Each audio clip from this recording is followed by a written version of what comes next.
dan supaya tidak terpengaruh sama teman-temannya yang tidak berpuasa. Gimana?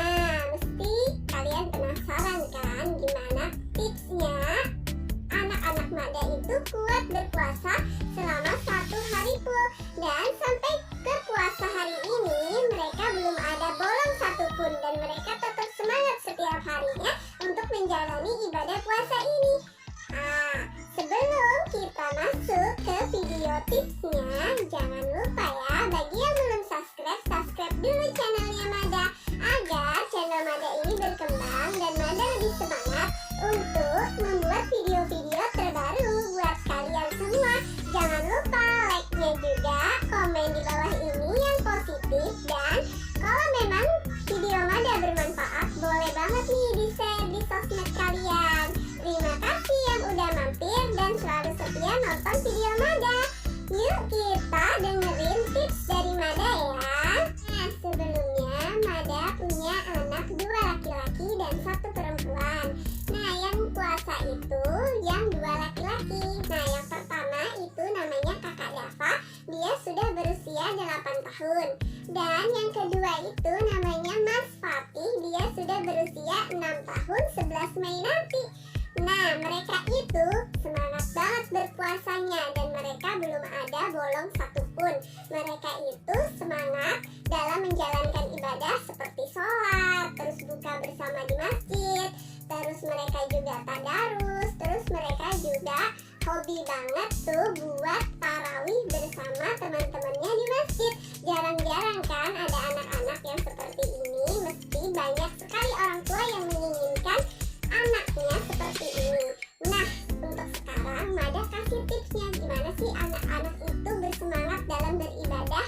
Untuk tips yang pertama ini, Mada bilang ke mereka sebelum waktu Ramadan datang, Mada bilang, wah sebentar lagi Ramadan nih anak-anak.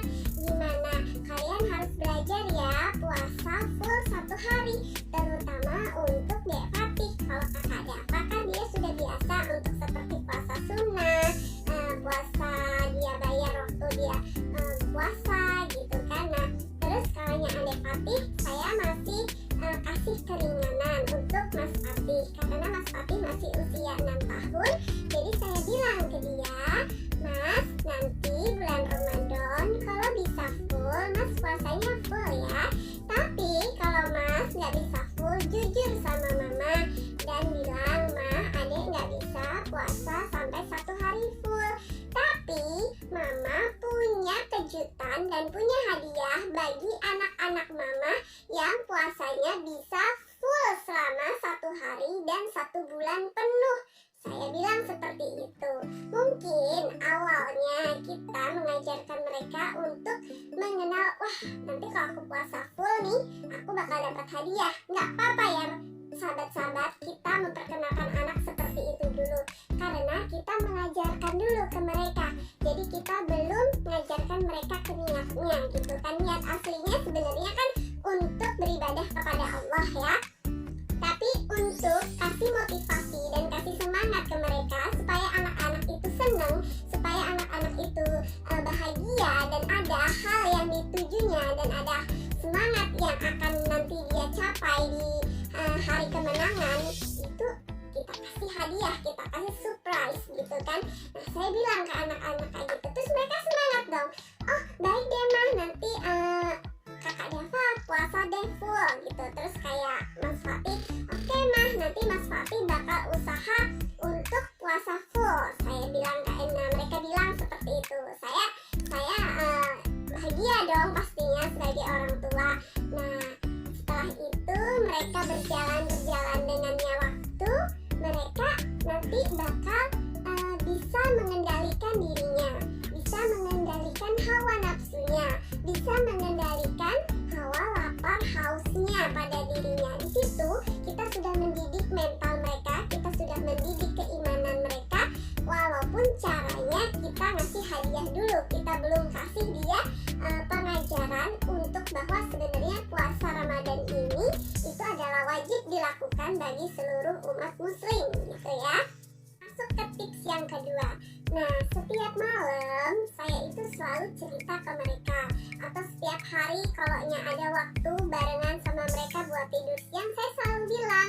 Mereka kadang ngeluh hausnya, lapernya gitu kan, capeknya gitu kan, mesti kan namanya anak-anak pasti ngeluh. Terus saya bilang seperti ini sama mereka, nak, tahu nggak sih nak, puasa Ramadan ini pahalanya itu berlipat-lipat ganda, dimana doa-doa kita, terus harapan-harapan kita itu insya Allah bakal dikabulin sama Allah. Dan tahu nggak sih, rukun Islam itu kan ada 5, salah satunya yaitu adalah puasa, yaitu yang diwajibkan setiap tahunnya itu adalah puasa Ramadan. Saya bilang kayak gitu. Terus saya bilang, ada nggak nih yang mau masuk surga, mau lewat pintu mana aja? Saya bilang kayak gitu. Terus saya juga kasih mereka edukasi seperti, kalian mau apa? Kalian mau beli apa? Kalian mau main game apa? Kalian mau top up apa enggak? Saya bilang kayak gitu kan, mau. Dengan girangnya mereka bilang, mau mah gitu kan. Nah, itu kita jadikan momen untuk kasih edukasi ke mereka sambil kita kasih ceramah-ceramah kecil, pengetahuan tentang agama di situ gitu. Terus saya bilang kayak gini ke mereka, nah kalau orang yang rajin puasa, terus orang itu berdoa di saat sholatnya, dan orang itu menahan hawa nafsunya seharian, dia bakal dikasih hadiah sama Allah. Saya bilang kayak gitu. Misalnya nih, Mas Fatih mau hadiah sepeda, insya Allah nanti di hari kemenangan atau di waktu nanti yang sudah tepat, Mas Fatih dikasih sepeda baru. Atau Kakak Dava mau beli yang namanya HP game gitu. Saya bilang kan, nanti bisa jadi setelah puasa ini Kakak Dava dikasih rezeki nih, HP baru buat main game. Perantaranya dari mama. Makanya kalau sedang puasa kayak gini, berdoanya yang baik-baik. Saya bilang, jangan putus-putus. Jadi habis sholat 5 waktu usahakan berdoa. Saya bilang kayak gitu ke mereka. Jadi doanya gimana mah? Kata mereka, berdoa aja, berdoa supaya rezeki mama, rezeki papa, rezeki mbak kakung, mbak uti, rezeki nenek, kakek, rezeki om, tante itu dimurahkan. Karena rezeki itu nggak tahu datangnya dari arah mana saja kan. Saya bilang kayak gitu. Terus saya juga ceritain kalau di surga itu semua ada, semua keinginan kalian itu ada. Saya selalu ceritain bahwa di surga itu apapun mau kita itu bakal dikasih. Terus mereka tanya, mah, nah kalau adik mau ini, kalau kakak mau ini, boleh nggak mah? Boleh semuanya. Kalau kalian berperilaku baik, beribadahnya baik, puasanya itu full, insya Allah Allah akan balas kebaikan kalian di surga nanti. Meskipun belum tahu kapan kita masuk surganya, nanti bisa jadi Allah kasih rezeki ke mama, ke papa. Nah, mama bisa tuh beliin hadiah buat kalian. Kalau mobil-mobilan, kalau motor-motoran ini mah, Hot Wheel mah, ini mah. Nah, mereka kan pertanyaan, namanya anak-anak pertanyaannya banyak ya. Jadi saya kasih lagi semangat. Oh pasti, gampang itu. Pokoknya kalau kita minta sama Allah yang Maha Kaya, dan kita berharap kepada Allah, itu pasti dikabulkan sama Allah. Doanya anak soleh itu bakal dikabulkan sama Allah. Saya bilang kayak gitu. Nah, dan yang perlu kalian ingat, saya bilang, saya selalu tegaskan ke mereka, kalau memang gak kuat, jujur sama mama, sama papa. Tapi kalau kuat, alhamdulillah. Kalau gak kuat, bilang, mah, Mas Papi gak kuat, mah, Kakak Dava gak kuat, hari ini begini-begini, jujur apa adanya. Saya bilang, mama gak bakal marah, karena mama gak bakal memaksakan. Jangankan kalian, mama aja terkadang mengeluh, wah panas banget ya, wah capek banget ya. Namanya orang berpuasa itu kan menahan hawa nafsu, menahan haus, lapar. Nah, itu kita disuruh belajar untuk berempati, bersimpati kepada orang yang tidak mampu. Banyak di luar sana anak-anak yang tidak seberuntung kalian. Saya bilang kayak gitu. Saya kasih edukasi bahwa di luar sana ada banyak pengemis yang cari makan pun susah, mau meneguk air 1 gelas pun gak gampang kayak kalian. Kalian tinggal ngambil aja di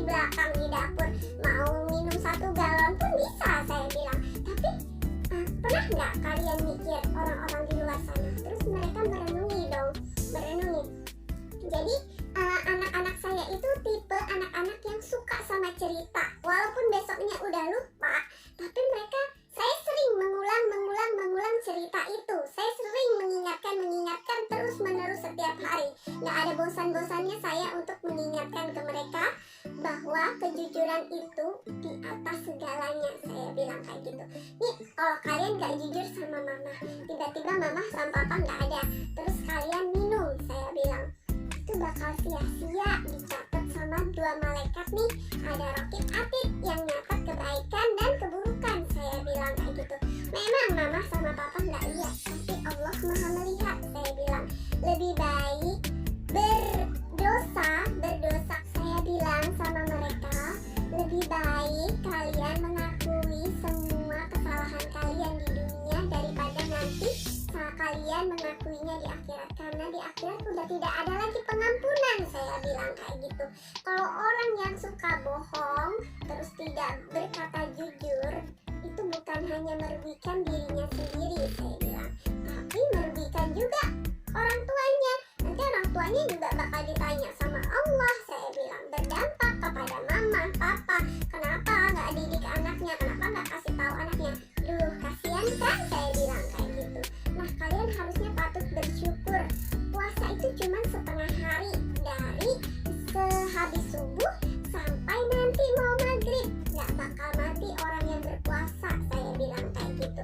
Kalian nggak makan 3 hari aja kalian kuat. Saya bilang, masa puasa nggak kuat? Emang kalau saat kita berpuasa ujiannya banyak, tapi kalau kita sudah terbiasa, biasa aja. Saya bilang nggak usah ngeluh. Saya bilang kayak gitu. Terus saya juga kasih edukasi seperti nikmatnya berpuasa, nikmatnya berbuka. Terus saya suruh mereka ke masjid gitu kan. Saya suruh mereka bersosialisasi dengan teman-teman yang berpuasa. Terus saya masih arahkan mereka untuk bermain. Saya kasih waktu untuk ngobrol sama teman-temannya. Itu kan jadi sedikit meredakan rasa lapar, rasa haus di dalam diri mereka gitu. Tips yang ketiga ini Mada kasih tahu lagi ke mereka nikmatnya bulan Ramadan. Nah, saya bilang, pernah nggak sih nonton film Upin Ipin? Saya bilang, bahagia banget kan tuh Upin Ipin kalau udah menyambut Ramadan. Saya bilang kayak gitu. Karena bulan Ramadan itu adalah bulan dari 1000 bulan. Saya bilang bulan yang pokoknya paling nikmat, paling indah, paling bahagia lah bagi umat muslim. Saya bilang, nih kita udah berjuang nih menahan hawa nafsu. Saya bilang, terus nanti ada tuh hari kemenangan di hari lebaran. Seneng nggak? Saya bilang, kalau hari lebaran seneng mah, kata mereka. Karena apa? Saya bilang, karena bisa makan apa aja, makan kue apa aja yang enak-enak, bisa minum apa aja yang enak-enak, bisa dapat duit, kata mereka. Namanya anak-anak ya, mesti kan dapat yang namanya fitrah gitu ya.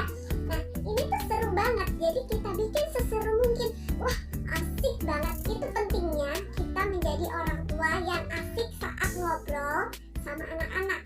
Masuk ke dalam dunia anak. Jangan kaku-kaku banget ya sahabat. Jadi kita tuh harus kenali karakter anak. Gimana sih karakter anak kita gitu. Gimana sih sikapnya gitu. Jadi kalau mereka lagi ngambek, atau mereka lagi down, atau mereka lagi ngeluh begini-begini, kita kasih semangat. Kita kasih cerita yang membangkitkan semangat mereka. Kita kasih bahayanya kalau orang nggak puasa. Nanti kalau saya bilang ke mereka, orang yang nggak puasa itu adalah orang yang sangat merugi. Terus mereka nanya, kenapa mah merugi? Karena ini kalian kan laki-laki. Laki-laki itu tidak ada yang namanya hari istimewa.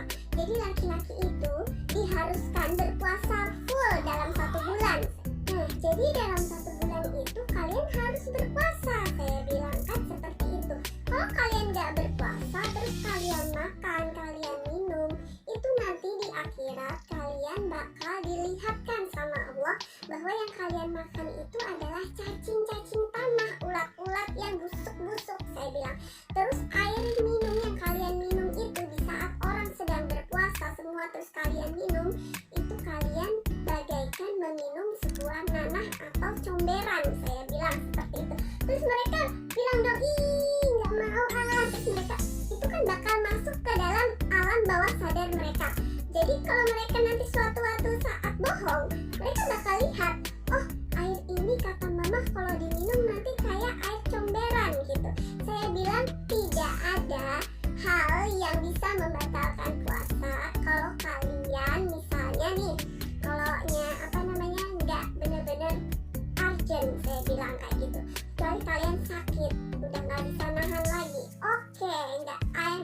pokoknya fine aja, saya bilang kayak gitu. Tapi kalau kalian masih dalam keadaan sehat, cuman mengeluhkan ini tenggorokan kering karena kalian lari ke sana kemari, itu adalah kesalahan kalian. Saat mama kan sudah bilang kalau lagi puasa lebih baik duduk manis di rumah, main HP lah, atau belajar, atau mengaji, saya bilang kayak gitu, atau beribadah, atau selawatan yang lainnya daripada lari-lari. Tapi kalian memilih untuk main sepeda, lari-lari, ngobrol, teriak-teriak sama teman-teman. Ya itu udah resikonya, saya bilang. Terimalah resikonya, saya bilang kayak gitu. Tapi akhirnya mereka di situ paham gitu kan. Jadi apa sebenarnya tujuan saya berpuasa? Seperti apa niatnya gitu. Nah, setelah sudah memasuki hal yang ketiga ini, baru kita kasih bahwa berpuasa itu wajib, berpuasa itu nikmat. Jadi kita kasih edukasi agamanya di sini. Bahwa berpuasa itu tujuannya kita untuk mendapatkan keberkahan, kenikmatan, keridhaan Allah gitu. Nah, di situ baru kita mulai deh memasukkan sedikit-sedikit pelajaran agama untuk mereka yang nantinya walaupun mereka lupa, tapi bakal ada sedikit nanti keingat di otak mereka. Itu bakal keingat nanti pas atau waktu mereka sholat, atau waktu mereka menyadari sebuah kebohongan atau kesalahan, itu pasti mereka ingat. Nah, setidaknya mereka bakal meminta maaf, mereka bakal menyadari diri mereka bahwa mereka salah saat mereka berbohong.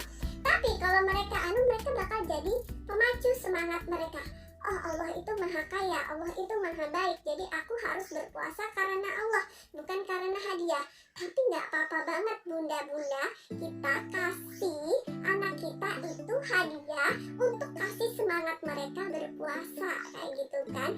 Jadi kita ada yang namanya kita kasih ketegasan ini dalam masih dalam tahap edukasi ya teman-teman. Jadi ketegasan ini kita harus mendasarnya apa? Mendasarnya yang itu tadi, ilmu agama. Nah, untuk apa namanya, kalau dia punya keluhan, kalau memang sudah tidak tahan lagi, kita kasih lagi. Oh nggak apa-apa, buka hari ini, besok semangat lagi ya puasanya nak. Besok harus lebih kuat lagi. Mau makan apa nih sahurnya? Nah, misalnya masakan kesukaan dia, atau dia mau minum susu, belikan. Kasih semangat gitu buat mereka ya. Nah, tips yang keempat, ajak mereka ngabuburit ya. Aduh lupa nih apa sih bahasanya. Jadi itu tuh ajak mereka untuk bukber bersama satu keluarga gitu. Terus mereka yang nentuin tempatnya. Terus kita tanya nih sama mereka, ayo hari ini mau buka di mana, atau mau buka makanan, misalnya makanan favorit mereka. Nggak apa-apa deh, kita siapkan dana untuk menunjang mereka supaya mereka lebih bersemangat puasanya gitu. Misalnya nih dalam seminggu sekali kita wajib banget buka bareng keluarga, satu keluarga gitu ya, family time itu di suatu tempat makanan favorit mereka gitu. Supaya apa? Supaya mereka lebih semangat. Wah, besok nih aku puasanya harus full, harus lebih semangat supaya aku bisa buka di tempat ini. Mama kan udah janji, papa kan udah janji. Nah, itu jadi pemacu semangat tuh buat mereka. Terus misalnya di tengah hari, di hari yang sangat panas, bisa banget kita giniin. Gimana puasanya sayang, masih kuat kan? Udah lemes mah. Mesti kan anak-anak seperti itu kan. Oh jangan lemes dong, semangat. Nanti bukanya mau makan apa?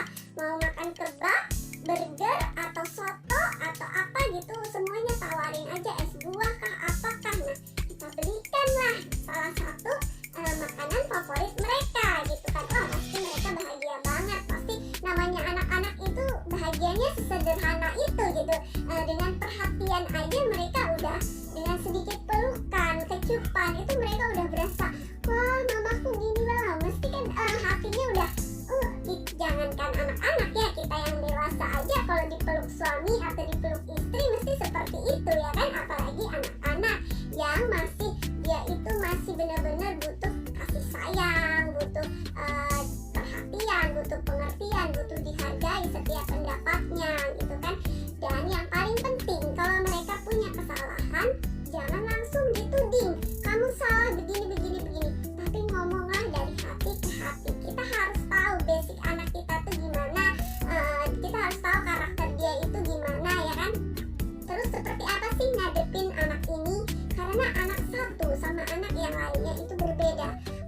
sedarah tapi mesti berbeda sikapnya, seperti kakak Dava dan Mas Fatih. Mas Fatih itu lebih kalem, lebih enak untuk dibilangin, lebih enak untuk dibujuk.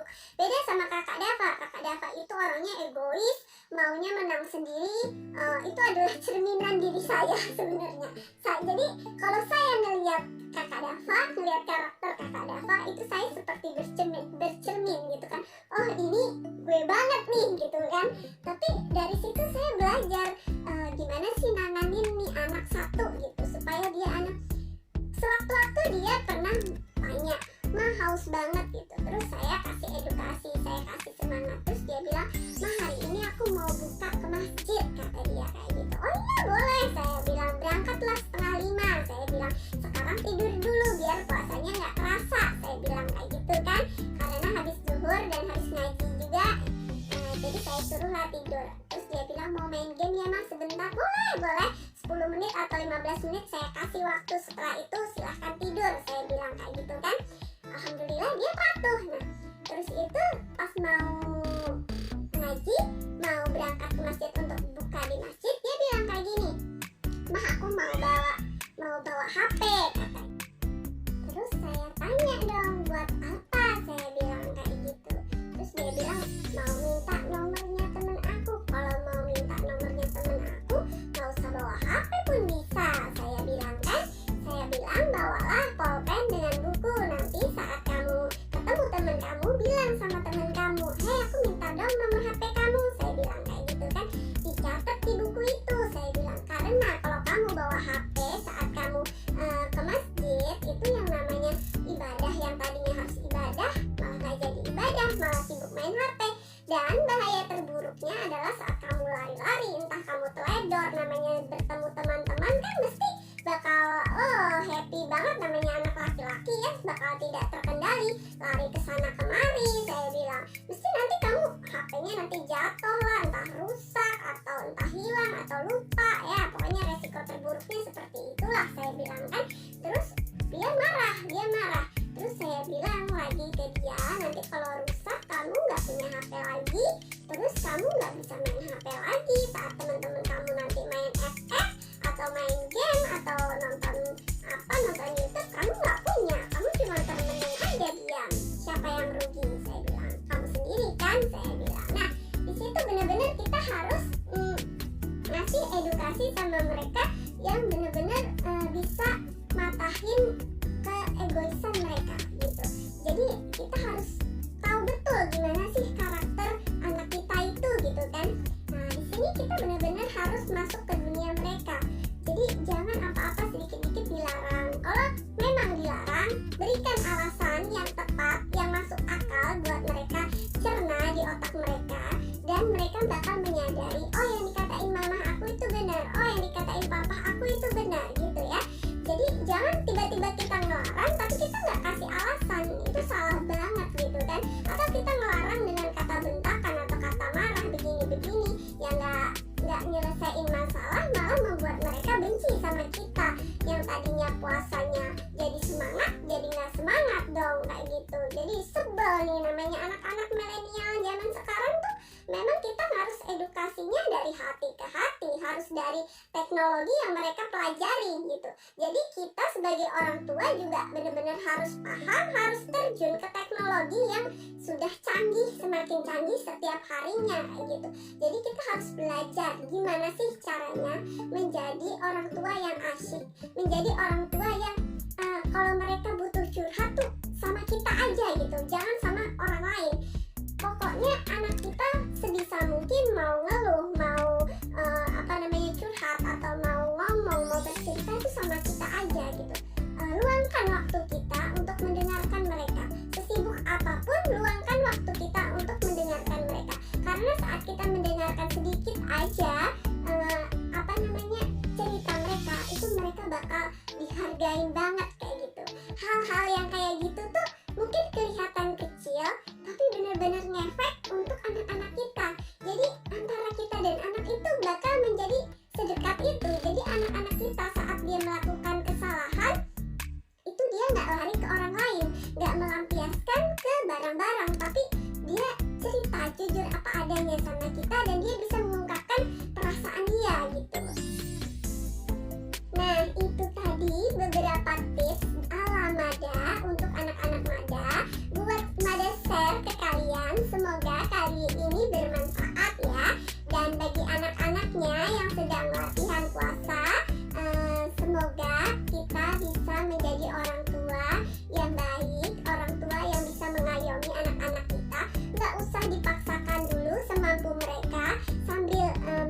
belajar, sambil kita kasih edukasi, sambil kita tanamkan ilmu-ilmu agama untuk anak-anak kita. Nggak usah banding-bandingin anak kita dengan orang lain. Kalau mau bandingin anak itu sama Nabi Muhammad sekalian, sama para sahabat Nabi. Nah, jadi kalau saat bandingin, jangan sama anak tetangga. Mohon maaf ibu-ibu ya, itu nyakitin banget. Kita yang dewasa aja kalau dibandingin sama tetangga sakit hati, gimana anak kita gitu loh. Jadi kalau itu berasa sakit, jangan dilakukan, jangan diturunkan untuk anak kita. Jadi kalau mau kasih semangat, itu kasih contohnya para sahabat, para nabi kayak gitu. Kita ceritakan cerita-cerita nabi, cerita-cerita Nabi Muhammad menjalani puasa ini sangat berat seperti apa kayak gitu. Pokoknya yang bisa mereka itu bahwa itu tuh pemimpin aku, itu tuh kekasih Allah, Allah sayang sama orang-orang yang seperti ini. Jangan bandinginnya sama anak tetangga. Si ini lebih hebat, coba lihat deh ini itu bakal nyesek banget di dalam hati. Bukannya semangat puasa, tapi malah sakit hati dan punya rasa dendam dan punya rasa kekecewaan. Nah itu ya, kita harus belajar ya. Jadi orang tua itu nggak mudah. Jadi kalau kata orang, jadi orang tua itu ngelahirin aja udah no, salah besar. Jadi orang tua itu sangat rumit. Kita harus belajar gimana caranya kita bisa terjun ke dunia mereka. Kita bisa mendidik anak kita sebaik-baiknya. Kita harus menurunkan ego kita. Kita juga harus belajar gimana sih caranya PDKT sama anak kita gitu kan. Apalagi di zaman yang semuanya serba canggih ini, kita benar-benar harus paham apa yang mereka lakukan, apa yang mereka tonton, apa yang mereka sukai. Kalau memang bisa difasilitasi, fasilitasi sesuai dengan ketentuan yang berlaku. Misalnya mereka senang main game, kita fasilitasi cara edukasi yang kita berikan dan waktu yang sudah kita tentukan. Jadi di situ kita harus katakan waktunya. Semoga kita bisa menjadi orang tua yang baik, orang tua yang disenangi anak-anak kita, tetap semangat untuk belajar, dan kita harus kasih perhatian yang luar biasa untuk amanah Allah yang luar biasa. Semoga puasa kali ini menjadi keberkahan buat kita, dilancarkannya rezeki, selalu mendapat kebahagiaan, selalu mendapatkan rasa cukup dan selalu bersyukur. Semoga kita selalu dalam lindungan Allah. Semangat ya para bunda dan ayah di rumah. Nah, semoga video ini bermanfaat. Jangan lupa yang belum subscribe